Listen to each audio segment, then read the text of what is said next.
Hey everyone, how's it going? I am iamxeracon here with another video. If you haven't checked it out, by the way, I just did a sort of an analysis and my impressions on the Nintendo Direct that occurred yesterday, so I will definitely have a link for that. So check that out. But today, but this topic is a bit more, I guess you could say, uh, it's a more, what's what I'm looking for?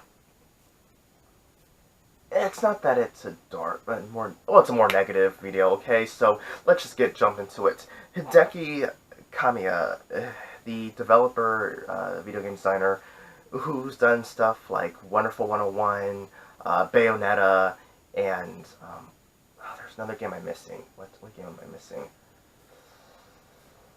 Wow, I can't remember, but there's another uh, game that I'm missing definitely something.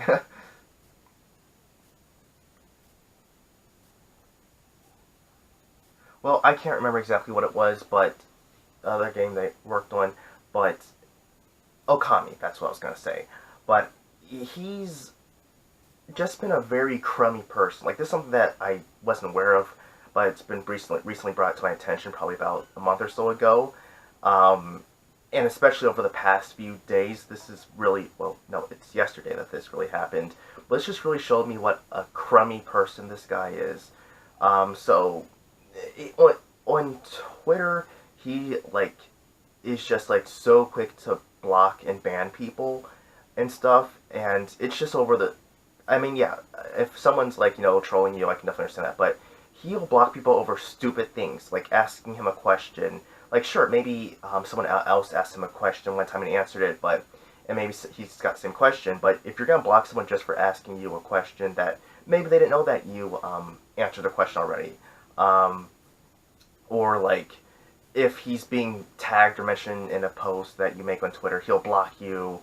If you, I can't remember what the exact full list is, but he has a list of rules on his page where if you like break one, you will automatically be banned or blocked. And the crazy thing is, like, recently, like, well, what was it? It was yesterday that he,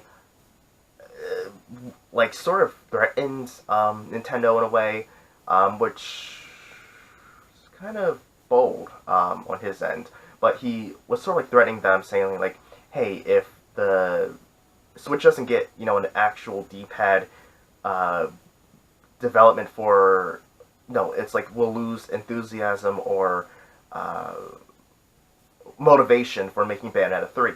And I can definitely understand the complaint about not having an actual D-pad because the fact that a D-pad is definitely better than having the small buttons that they have there. But I do understand why Nintendo put those space buttons there, and that's because of the fact that for the split multiplayer, or for the split Joy-Con, for sharing it, you'll definitely need to have that the rather than just have the regular D-pad. So I do understand why they did that there, and their motivation behind that. Would it be nice that to actually have an actual D-pad, like an actual, just like a set of Joy-Cons with actual D-pads? Sure, there are shells that people have made for that to like cover it and to use as D-pads. I've definitely seen those before, and that has been like a quick solution for that. But I think it would be nice if to actually have a full set of Joy-Cons that actually had a full D-pad. So maybe that's something that Nintendo will consider later on. Maybe after they're done with Labo and stuff like that. But this guy, the fact that, well, it's not necessarily that reason why, but the fact that people have said stuff like, well, like they've explained why to him why it's been that way. They have showed him like the shells which actually have the D-pad, but he blocks those people and tells them to get out and stuff like that and go away and stuff like that. And I'm just like, wow, you are a very crummy person. People. It's not like the people were threatening you or like saying stuff like or saying just like saying like being mean or critical over his post. They were just like saying simple statements. Just saying like, hey, there are solutions out there. There are alternatives. But the fact that when they suggest these things to him, he just automatically bans them, and that's just a very crummy thing to do. I don't care who you are. I don't care how brilliant you are. There's no excuse for doing that at all.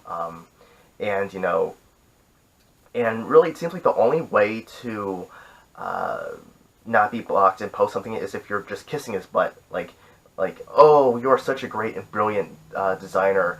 Oh, I worship the ground that you walk on. I'm like, oh my gosh. I mean, seriously, if you look in comments, stuff like that, like, wow, you make such great games. I love you. It's stuff like that. And I'm like, wow, that's the only way to actually write something on his Twitter account and not get blocked or banned.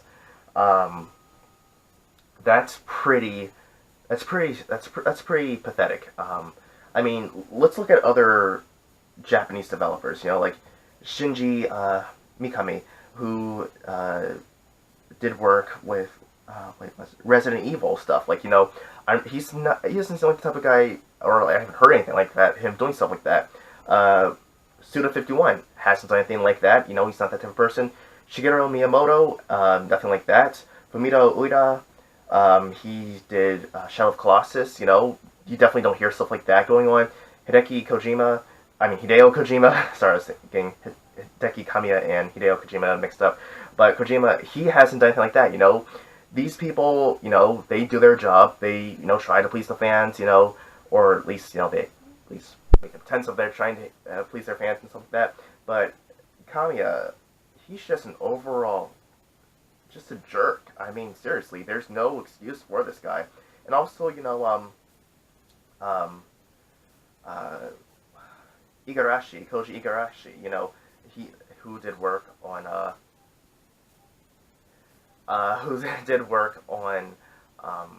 Castlevania games, and then even Keiji Inafune. I mean, granted, you know, the Mighty Number 9 fiasco and stuff, and you know, like it's better than nothing. Even besides that, you know, they weren't like going to just outright ban people. Like, oh, you said something, we're automatically gonna ban you. Farewell, loser. Oh yeah, and also call people losers too. So this guy, I mean, wow, that is just really pathetic. Just over stuff like that. And if you've heard of Spawnwave, who I definitely do recommend, I will leave a link to his page in the description, so, you know, check him out. He does awesome stuff.